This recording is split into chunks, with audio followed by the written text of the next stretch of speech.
네, 여러분 안녕하십니까? 김성환입니다. 오늘은 가난은 왜 되풀이될까라는 제목으로 말씀을 드리겠습니다. 아마 여러분들이 인생을 살아오면서 이런 의문을 갖고 계실 겁니다. 왜 어떤 사람들은 너무나도 열심히 살아가는데 평생을 가난하게 살아갈까? 왜 어떤 사람들은 별로 일하는 것 같지도 않은데 왜 경제적으로 풍요를 누리면서 살아갈까? 왜 세상은 이처럼 불공평할까? 이런 의문들을 갖고 계실 텐데요. 그런데 놀랍게도 여러 독자분들이 이 비슷한 내용의 이메일을 보내오셨습니다. 그래서 오늘은 한 50대 중반의 독자분이 보내오신 그 사연을 중심으로 해서 이 문제를 짚어보도록 하겠습니다. 저는 부모님의 사업 실패로 어린 시절을 가난하고 힘들게 살았습니다. 빚쟁이들이 들이닥치고 가구마다 붉은 딱지가 붙여지고 집도 없이 겨울에 교회 찬바닥에서 잠을 자게 됐어요. 부모님들은 술로 세월을 보내셨죠. 그 가난이 싫어서 결혼 생활은 정말 열심히 하려 했지만 남편의 결혼 전 채무와 사업 실패로 가구마다 딱지가 붙여지고 집도 경매로 넘어가서 소름 끼칠 정도로 똑같은 삶을 살아가고 있습니다. 대체 뭐가 문제일까요? 네. 어린 시절을 가난하게 살았는데 그 가난한 어린 시절의 삶을 결혼한 이후에도 판박이처럼 되풀이한다. 뭐가 문제일까요? 어린 시절에 가난한 삶을 살면서 가난한 건 싫다. 경제적인 결핍감, 궁핍은 싫다. 이런 감정이 올라오면 그 감정을 꾹꾹 눌러놨던 거죠. 그래서 이 여성분의 그 무의식 속에는 가난한 나가 저장이 되어 있습니다. 가난한 나는 싫다는 감정과 함께 가난한 나가 무의식 속에 저장이 됐어요. 무의식 속에 저장된 이미지는 반드시 현실로 나타내야 됩니다. 그래서 생활 환경이 아무리 바뀌더라도 그 무의식 속에 저장된 이미지가 풀려나가지 않으면 되풀이해서 반복적으로 현실로 나타나게 됩니다.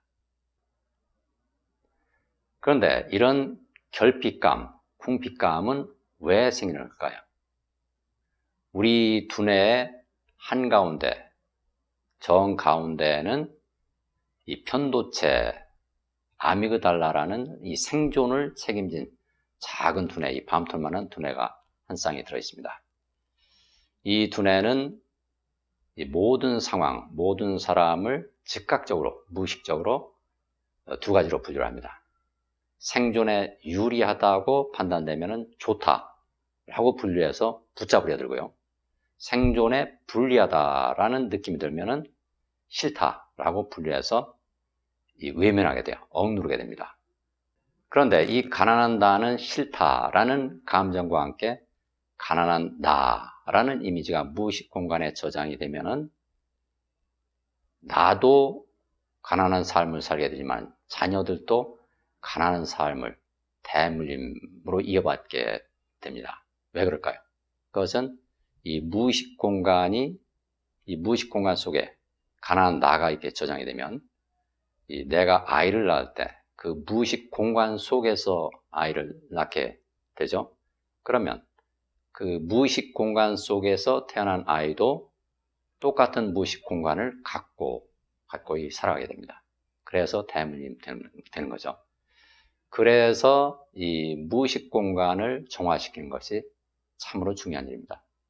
무의식 공간이 정화돼야 나도 가난에서 벗어나고 내 자녀들도 가난에서 벗어날 수 있게 되는 거죠. 그렇다면 가난한 나를 어떻게 내 무의식 공간에서 풀어놓아 줄 수 있을까요?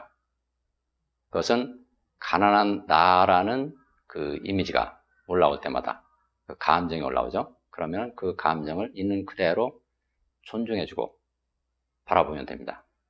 인정해주고 바라보면 사라지죠. 그런데 더 쉽게 사라지게 하려면 이 모든 감정에는 짝이 있다는 사실을 알면 좋습니다. 슬픔이 있으면 기쁨이 있고 행복이 있으면 불행이 있고 또 사랑이 있으면 미움이 있고, 이렇게 모든 감정에는 짝이 있습니다. 잘 사는 나는 좋다라는 감정이 있으면은 못 사는 나는 싫다라는 감정이 이면에 숨어 있죠. 그래서 이 두 가지 감정을 동시에 바라보면은,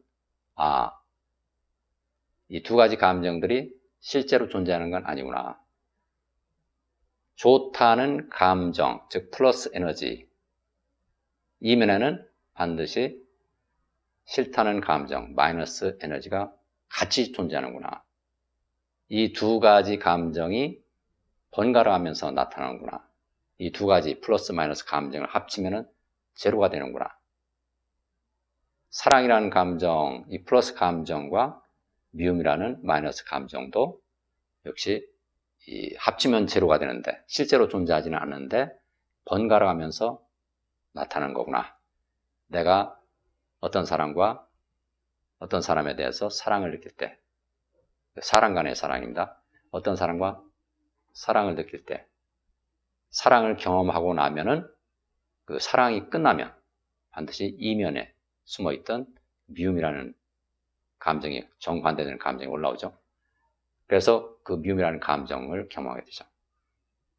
모든 것이 마찬가지입니다. 모든 감정은 번갈아 가면서 일어나는데 어느 한순간에 일정 기간 동안 어떤 감정을 겪고 나면 그 감정을 경험하는 그 기간이 끝나면 반드시 그 정반대되는 감정을 경험하게 돼요. 그래서 부자로 잘 사는 사람들이 늘 부자로 사는 게 아니죠. 부자라는 잘 사는 나로 인생 경험을 하다 보면은 반드시 그 정반대되는 가난한 나로 또 인생 경험을 해야 돼요. 그래서 이 사실을 알게 되면 어느 한쪽 감정, 어느 한쪽 이 자아에 이렇게 매달리지 않게 되는 거죠. 잘 사는 나가 있으면은 반드시 못 사는 나도 있구나. 이 두 가지가 다 내 마음속에서 일어나는 것이구나. 실제로 존재하는 것이 아니라 내가 이 몸이라는 에너지가 잘 사는 나라는 감정과 이렇게 동일시되면 그 감정을 겪으면서 인생 경험을 하는 것이고, 그 어느 한쪽 감정과 나를 동일시켜서 그렇게 인생 경험을 하다 보면은 반드시 그 이면에 있는 다른 감정과 나를 동일시켜서 또 인생 경험을 해야 되는 거구나. 그래서 여기서 벗어나려면은 나는 몸이 아니라 그 몸을 바라보는 마음 자체다. 관찰자이다. 이런 사실을 깨달으면은 어느 쪽 감정과 나도 동일시키지 않게 되죠. 그래서 그냥 있는 그대로 가만히 바라보면은 다 흘러가게 돼요. 나는 흘러가는 에너지가 아니라 흘러가는 에너지를 가만히 바라보는 관찰자이다. 근원의 마음이다. 이런 사실을 깨닫는 것 자체만으로도 그 고통에서, 오르내리는 고통에서 벗어나게 됩니다. 우리 무의식 속에는 이 무의식 공간 속에는 많은 자아들이 억눌려 있는데요. 이 좋다라는 감정은 내가 좋다고 분류해서 붙들어서 가둬놓고 있고, 싫다로 분류된 감정들은 내가 싫다고 억눌러 놔서 외면해서 무의식 공간에 갇혀 있습니다. 그래서 내가 몸을 갖고 이 세상에 태어난 것은 이 무의식 공간에 억눌려 있는 자아들을 다 풀어놓아 주기 위해서 태어난 것이죠. 이 무의식 공간에 억눌려 있는 모든 자아들을 풀어놓아 줄 때, 그때 비로소 나는 진정한 자유인이 될 수 있습니다. 모든 감정에서 자유로워요. 그래서 어떤 감정에도 이렇게 동화되지 않죠. 우리 무의식 공간에는 이 축소된 우주가 들어있어요. 이 무의식 공간에는 전체 우주가 들어있습니다. 홀로그램으로 설명하면 아마 이해가 빠르실 겁니다. 홀로그램이라는 것은 이 전체, 하나의 홀로그램을 전체를 아무리 잘게 쪼개도 그 작은 조각 하나에 전체가 다 들어있어요. 이 무의식 공간도 마찬가지입니다. 이 무의식 공간에도 이 전체 우주가 들어있죠. 이 전체 우주가 이 무의식 공간에 들어있는데, 이 무의식 공간에 들어있는 그 잠재된 이미지들이 그 육안으로 보는 살아서 움직이는 생생한 이미지로 펼쳐지는 것이 바로 현실입니다. 예를 하나 들어보겠습니다. 만나고 싶어하는 친구를 하나 떠올려 보세요. 그 친구가 마음속에서 떠오르죠. 그런데 그 마음속에서 떠오르는 그 친구를 내가 약속 시간을 정해서 내일 만난다고 가정을 해보죠. 그러면 마음속에 들어있던 친구라는 이미지가 내일 약속 시간에 그 친구를 만나는 순간에는 생생하게 살아서 움직이는 그 이미지로 만나게 되죠. 그런데 그 친구와 헤어지게 되면 다시 무의식 속으로, 마음속으로 들어가 버립니다. 사라져요. 그러다가 뭐 몇 달 후에 또 만나면 다시 육안해 보이는 살아있는 이미지로 또 만나게 되죠. 여러분들이 그 어릴 때 친구하고 말다툼하던 장면을 한번 가만히 떠올려 보세요. 마음속에서 그 이미지가 떠오르죠. 말다툼하던 그 이미지가 떠오릅니다. 그런데 그 말다툼 하기 전에는 내가 그 친구와 말다툼 할 것이라는 생각을 하지 못했죠. 예상을 하지 못했어요. 그 무의식 속에 숨어있던 그 이미지가 그 눈앞에 현실로 펼쳐졌던 겁니다. 그 사실을 그때 당시에는 몰랐지만 지금 과거를 되돌아보면 모든 게 다 내 마음속에 들어있었는데 그 친구와 말다툼하던 장면은 그 이미지는 그 무의식 속에 들어있었기 때문에 내가 그 몰랐던 거지 실제로는 그 이미 다 들어있었던 것이다 라는 사실을 알게 됩니다. 현실은 무의식 속에 숨어있는 감정들을 비춰보는 거울입니다.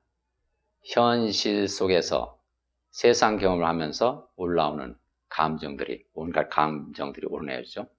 그 감정들을 가만히 바라보면서 이 감정들은 내가 억누러 놓았던 감정들이구나. 이렇게 인정을 해주고 존중을 해주고 바라보면 됩니다. 그러면 사라져요. 나가 아니기 때문에, 모든 감정은 나가 아니기 때문에 있는 그대로 독립된 인격체로 이렇게 존중을 해주고 인정을 해주고 있는 그대로 완전히 다 받아들이면 사라지게 됩니다. 내가 억눌러 놓기 때문에 내 무의식 공간에 그 억눌려 있는 것이, 내가 이 억눌러 놓는 그 생각을 다 풀어버리고 가만히 인정해주고 받아들여서 바라보면 스스로 사라지게 됩니다. 그 아까 말씀드린 것처럼 모든 감정에는 짝이 있기 때문에 그 짝이 되는 감정을 함께 바라보면 감정이라는 것도 실제로 존재하는 게 아니고 이 번갈아 가면서 나타나는 환영이구나. 이 사실을 알면은 감정들이 더 쉽게 사라지죠.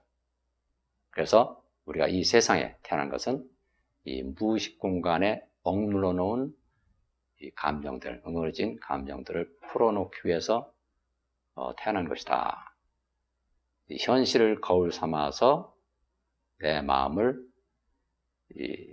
닦아 나가려고 우리가 이 세상에 태어난 것이다 라는 사실을 다시 한번 상기하면서 오늘 말씀을 마치겠습니다. 감사합니다.